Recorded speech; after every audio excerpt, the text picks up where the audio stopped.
আসসালামু আলাইকুম প্রিয় দর্শক, স্বাগত জানাচ্ছি আমার দেশ মিড ডে নিউজের সঙ্গে আছি আরমান মুজাহিদ। শুরুতে জানবো সংবাদ শিরোনাম। আওয়ামী লীগের দৃষ্টিতে নয়, জনগণের দৃষ্টিতে তাকান ভারতকে হাসনাত আব্দুল্লাহ। সারা দেশে সিলিন্ডার গ্যাস বিক্রি বন্ধের ঘোষণা ব্যবসায়ী সমিতির, ভ্যাট কমালো সরকার।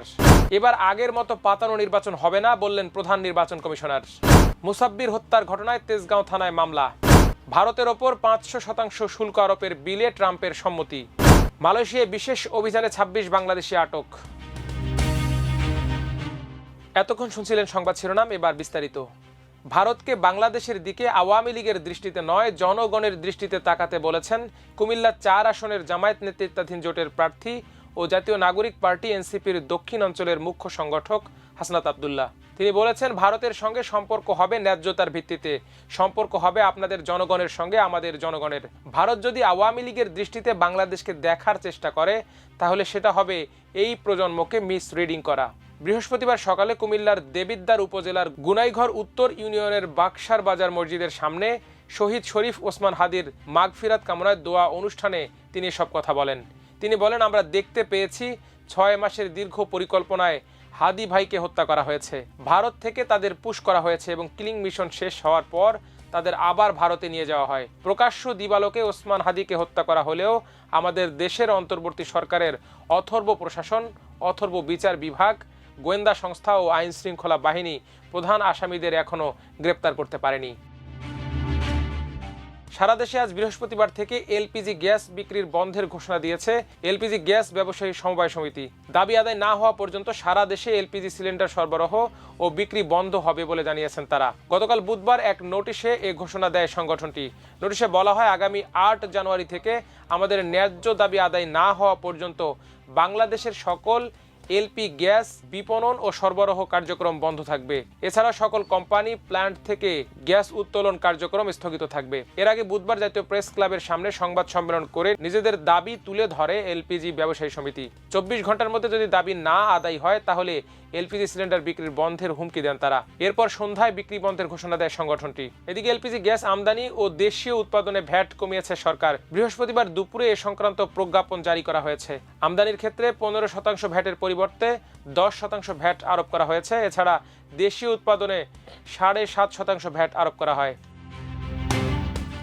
এদিকে প্রধান নির্বাচন কমিশনার এএমএম নাসির উদ্দিন বলেছেন, এবার আগের মতো পাতানো নির্বাচন হবে না, লেভেল প্লেইং ফিল্ড নিশ্চিত করবে নির্বাচন কমিশন। বৃহস্পতিবার সকালে রাজধানীর আগারগাঁয়ে নির্বাচন ভবনে প্রবেশের সময় সাংবাদিকদের তিনি সব কথা বলেন। সিইসি বলেন, যারা মনোনয়নের বৈধতা বা বাতিলের বিরুদ্ধে আবেদন করছেন আইনের মাধ্যমে তার সমাধান করা হবে। আমরা স্বচ্ছতায় বিশ্বাসী। নির্বাচন কমিশন ইনসাফে বিশ্বাসী উল্লেখ করে সিইসি বলেন, সবাই ন্যায্য বিচার পাবেন। আপিল শুনানির পুরো প্রক্রিয়া অত্যন্ত স্বচ্ছ হবে এবং প্রতিটি আবেদন পুঙ্খানুপুঙ্খভাবে যাচাই করে আইনি ভিত্তিতে সিদ্ধান্ত নেওয়া হবে। আজ সকাল থেকেই সারা দেশের বিভিন্ন প্রান্ত থেকে আপিল করতে ইসিতে আসছেন আবেদনকারীরা। 5 জানুয়ারি থেকে 9 জানুয়ারি বিকেল 5টা পর্যন্ত চলবে আপিল। ঢাকা মহানগর উত্তরের স্বেচ্ছাসেবক দলের সাবেক সাধারণ সম্পাদক আজিজুর রহমান মুসাব্বিরকে হত্যার ঘটনায় অজ্ঞাত 5 জনকে আসামি করে তেজগাঁও থানায় মামলা দায়ের করা হয়েছে। বৃহস্পতিবার সকালে মুসাব্বিরের স্ত্রী বাদী হয়ে থানায় মামলাটি করেন। এর আগে বিএনপির কেন্দ্রীয় কার্যালয়ের প্রধান অফিস কর্মকর্তা মোহাম্মদ রেজাউল করিমের পাঠানো এক বার্তায় জানানো হয়, মুসাব্বিরের লাশ রাজধানীর নয়া পল্টনে নেওয়া হবে। সেখানে বিএনপির কেন্দ্রীয় কার্যালয়ের সামনে বাদ জোহর তার জানাজার নামাজ অনুষ্ঠিত হবে। গতকাল রাত 8:15টার দিকে বাড়ি ফেরার পথে কারওয়ান বাজারের স্টার কাবাবের পেছনের গলিতে আজিজুর রহমান মুসাব্বিরকে গুলি করে হত্যা করে দুর্বৃত্তরা। এদিকে রাশিয়া থেকে তেল আমদানি করায় ভারতকে আরো কঠোর শাস্তি দিতে চেয়েছেন মার্কিন প্রেসিডেন্ট ডোনাল্ড ট্রাম্প। ভারত সহ বেশ কিছু দেশের ওপর 500% পর্যন্ত আমদানি শুল্ক আরোপ করার একটি বিলে সম্মতি দিয়েছেন মার্কিন প্রেসিডেন্ট। শীঘ্রই মার্কিন কংগ্রেস এ সংক্রান্ত বিল পেশ করতে চলেছে বলে জানিয়েছেন রিপাবলিকান পার্টির সিনেটর লিন্ডসে গ্রাহাম। বিলটির গুরুত্ব ব্যাখ্যা করে লিন্ডসে গ্রাহাম সামাজিক মাধ্যমে দেয়া এক পোস্টে লেখেন, এর ফলে যেসব দেশ সস্তায় রাশিয়া থেকে তেল কিনে পুতিনকে যুদ্ধ সহায়তা করছে তাদের শাস্তি দিতে পারবেন প্রেসিডেন্ট ট্রাম্প।